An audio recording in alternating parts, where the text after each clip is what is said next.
అందరికీ నమస్కారం అండి. గాయత్రక్క హోమ్కి స్వాగతం. ఈరోజు లక్ష్మీ జయంతి రోజున ఇంట్లో పూజ ఎలా చేసుకోవాలి, అలాగే లక్ష్మీ జయంతి యొక్క విశిష్టత ఏమిటి, పాటించవలసినటువంటి నియమాలు ఏమిటి, అలాగే ఈ పూజ చేయటం వల్ల ఫలితం ఎలా ఉంటుంది అనేదంతా కూడా ఈరోజు వీడియోలో మీతో షేర్ చేసుకోబోతున్నాను. వీడియోని ఎక్కడ స్కిప్ చేయకుండా చూడండి, అలా అయితేనే మీకు డీటెయిల్గా అర్థమవుతుంది. లక్ష్మీ జయంతి అంటే లక్ష్మీదేవి యొక్క జన్మదినోత్సవం. క్షీర సముద్రం యొక్క గొప్ప మథనం సమయంలో లక్ష్మీదేవి పాల్గొన పౌర్ణమి నాడు జన్మించారని నమ్ముతారండి. అయితే ప్రతి మాసంలో కూడా పౌర్ణమి రోజున లక్ష్మీదేవిని ఎవరైతే పూజిస్తారో అమ్మవారి యొక్క ఆశీస్సులు మన మీద ఎప్పుడూ నిండుగా ఉండి ఎలాంటి ఆర్థిక ఇబ్బందులే లేకుండా లక్ష్మీ కటాక్షం కలుగుతుందని పెద్దవాళ్ళు చెప్తూ ఉంటారు. అయితే ప్రతి పౌర్ణమి అంటే ప్రతి మాసంలో వచ్చే పౌర్ణమి ఒకవేళ పూజ అనేది చేసుకోని పక్షంలో ఈ మాసంలో పౌర్ణమి రోజున అంటే లక్ష్మీ జయంతి రోజున పూజ ఎవరైతే చేస్తారో వారు ప్రతి మాసంలో పౌర్ణమి చేసిన ఫలితం అనేది దక్కుతుందండి. అయితే ఈ పాల్గొన మాసంలో లక్ష్మీ జయంతి ఎప్పుడు వచ్చింది అనే విషయానికి వస్తే, అయితే ఈ 2024 సంవత్సరంలో లక్ష్మీ జయంతి మనకి మార్చి 25 సోమవారం నాడు వచ్చిందండి. పౌర్ణమి తిథి మార్చి 24 ఆదివారం ఉదయం 9:54 నుండి మార్చి 25 సోమవారం 12:29 వరకు ఉంటుంది. అయితే మనకి సూర్యోదయం ఎప్పుడైతే ఉంటుందో ఆ సూర్యోదయం ఉన్న సమయానికి తిథి మనకి సోమవారం నాడు వచ్చింది. కాబట్టి అన్ని క్యాలెండర్లో కూడా మనకి మార్చి 25 సోమవారం నాడు ఈ లక్ష్మీ జయంతి అని ఉందండి. కానీ మనకి నిండు పౌర్ణమి అనేది మనకి ఆదివారమే వచ్చింది. అంటే సాయంత్రం వేళ చంద్రుణ్ణి కూడా పూజించుకోవటం ముఖ్యం కాబట్టి నిండు పౌర్ణమి తిథి అనేది మనకి 24 ఆదివారం రోజు ఉంది. కాబట్టి మనం ఆదివారం సాయంత్రం లక్ష్మీ అమ్మవారి పూజ అనేది నిర్వహించుకోవచ్చు. అంటే ఆదివారం సాయంత్రం 6:30 తరువాత మీరు పూజ అనేది మొదలుపెట్టుకొని పూజ అనేది సాయంత్రం వేళ చేసుకొని చంద్రుడికి కూడా దీపారాధన అనేది చేసుకోవచ్చు. అలాగే సోమవారం నాడు తెల్లవారుజామునే కూడా అమ్మవారికి పూజ చేసుకుని మీ పూజని ముగించుకోవచ్చండి. అలాగే ఆదివారం సాయంత్రం మీకు పూజ చేయటం కుదరలేదు అనుకున్న వారు మీరు సోమవారం ఉదయం తెల్లవారుజామున కూడా మీరు పూజ అనేది చేసుకోవచ్చు. పౌర్ణమి వ్రతం కనుక మీరు పూజ చేసుకోవాలనుకుంటున్న వారైతే మార్చి 24 ఆదివారం మార్నింగ్ నుండి ఉపవాసం ఉండి మీరు సాయంత్రం వేళ పూజ అనేది చేసుకొని చంద్రుడికి కూడా పూజ అనేది చేసుకోవాల్సి ఉంటుంది. వ్రతం అంతా పూర్తయిన తర్వాత ఉపవాసం అయితే విరమించుకోవాలి. అయితే మనం అంటే ఈ 2 రోజులు కూడా పౌర్ణమి తిథి అనేది కలిసి వచ్చింది కాబట్టి మనం సాయంత్రం అంటే ఆదివారం సాయంత్రం సోమవారం ఉదయం కూడా పూజ అనేది చక్కగా నిర్వహించుకోవచ్చు. ఈ వీడియోలో చెప్పిన విధంగా ఈ విధంగా పూజ చాలా సులభంగా చేసుకోవచ్చు అన్నమాట. పూజ ఇంట్లో ఎలా సులువుగా చేసుకోవాలి అనేది మీతో షేర్ చేసుకోబోతున్నాను. లక్ష్మీ జయంతి రోజున చక్కగా ఇంటినంతా కూడా శుభ్రం చేసుకుని సింహద్వారం దగ్గర ముగ్గులనేవి వేసుకుని గడపకి కూడా చక్కగా పసుపు కుంకుమ రాసి అలంకరించుకోవాలి. తరువాత పూజా మందిరాన్ని కూడా సిద్ధం చేసుకుని మీరు నిత్య పూజ చేసుకునే ప్రదేశంలో కానీ లేదంటే పీఠం ఏర్పాటు చేసుకుని కూడా మీరు ఈ పూజను నిర్వహించుకోవచ్చు.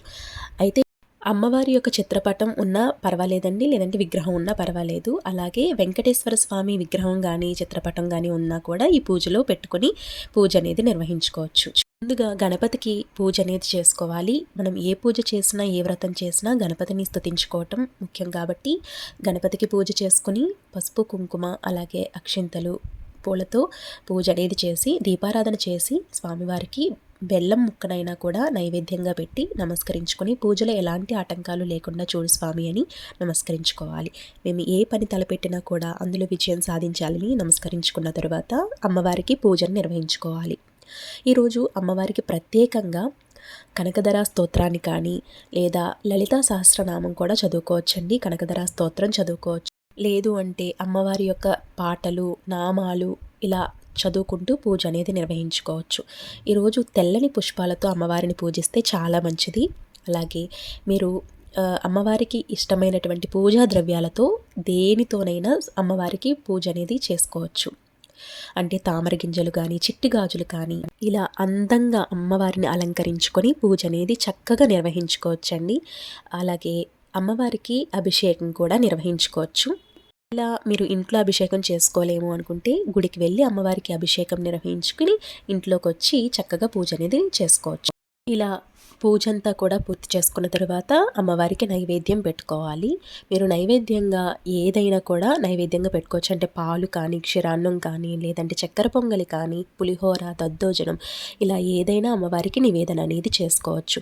ఈ పౌర్ణమి పూజ అంటే లక్ష్మీ జయంతి రోజున పౌర్ణమి పూజ ఎవరైతే చేస్తారో వారు ఉపవాసం అనేది ఉండాలండి. ఉదయం నుండి ఉపవాసం ఉండి అమ్మవారికి సాయంత్రం వేళ పూజ అనేది చేసుకోవాలి. సాయంత్రం వేళ చేసే ఈ అమ్మవారి పూజకి చాలా ప్రాముఖ్యత అనేది ఉంది. అలాగే ఫలితం కూడా ఉంటుంది.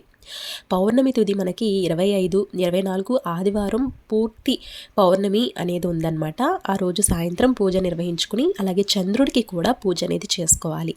చంద్రుడికి పూజ అంటే ఆరు బయట పూజ చేసుకోలేము అనుకున్నవారు స్వామివారికి ఇంట్లోనే అమ్మవారి ముందు దీపారాధన చేసుకుని మనసులో చంద్రుడిని తలుచుకొని నమస్కారం అనేది తెలియజేసుకోవాలి. ఒకవేళ వీలు ఉంది అనుకున్నవారు ఆరు బయట చంద్రుడికి పూజ అనేది చేసుకుని పాలని నైవేద్యంగా చంద్రునికి చూపించవలసి ఉంటుంది. ఈ విధంగా చక్కగా పూజ అనేది నిర్వహించుకుని దీపధూప నైవేద్యాన్ని చూపించుకున్న తర్వాత మనం హారతిని ఇచ్చి పూజని ముగించుకోవాల్సి ఉంటుంది. తర్వాత ఈరోజు పాటించవలసినటువంటి నియమాలు ఏంటంటే, ఇంటిని శుభ్రంగా ఉంచుకొని శుభ్రమైన ప్రదేశంలో అమ్మవారి పూజ నిర్వహించుకోవాలి. అలాగే మాంసాహారం ముట్టుకోకూడదు. ఈరోజు అమ్మవారిని దర్శించుకోవటం చాలా ఇంపార్టెంట్ అండి. ఆలయానికి వెళ్ళి అమ్మవారిని దర్శించుకోండి. అమ్మవారికి ఇష్టమైన పూజా ద్రవ్యాలతో పూజ చేయటానికి ప్రయత్నించండి. అంటే చిల్లరతో కానీ, అంటే మనకి అమ్మవారికి కాయిన్స్ ఉంటాయి కదా, ఆ కాయిన్స్తో కానీ, లేదంటే పసుపు కుంకుమ, లేదు అంటే చిట్టి గాజులు, ఇవన్నీ వీటితో అమ్మవారిని స్తుతించుకోవటానికి ప్రయత్నించండి. ఇవేమీ లేవు అనుకుంటే పసుపు కుంకుమతోనైనా కూడా అమ్మవారిని పూజ అనేది చేసుకోవచ్చు. మనం ఎలా అలంకరించాము, ఎంత అట్టహాసంగా పూజ చేసామనేది కాదండి, మనం ఎంత ఏకాగ్రతగా చిత్తశుద్ధిగా అమ్మవారికి పూజ చేసి నమస్కరించుకున్నాం అనేది ముఖ్యం. పూజ చేసే ముందు మీ సంకల్పం ఏంటి అనేది అమ్మవారికి చెప్పుకొని పూజ అనేది నిర్వహించుకోండి. ఈరోజు ముఖ్యంగా కనకధర స్తోత్ర పూజ కూడా చేసుకున్న చాలా మంచిది. ఆల్రెడీ నేను కనకధర స్తోత్ర పూజ ఎలా చేసుకోవాలనేది వీడియో చేశాను. లింక్ అనేది డిస్క్రిప్షన్లో ఇస్తాను. ఒక్కసారి చూడండి, మీకు అర్థమవుతుంది. రోజు తులసి కోట దగ్గర కూడా సాయంత్రం వేళ పూజ అనేది నిర్వహించుకోండి. అలాగే 25 సోమవారం తెల్లవారుజామున ఉదయం కూడా తులసి కోట దగ్గర దీపారాధన చేసుకుని తులసి కోటకి కూడా పూజ అనేది చేసుకోవాలి. పూజ అనేది పూర్తి చేసుకున్న తర్వాత మీరు ఉపవాసం అనేది ముగించుకొని ఉపవాస దీక్ష ముగించవలసి ఉంటుంది.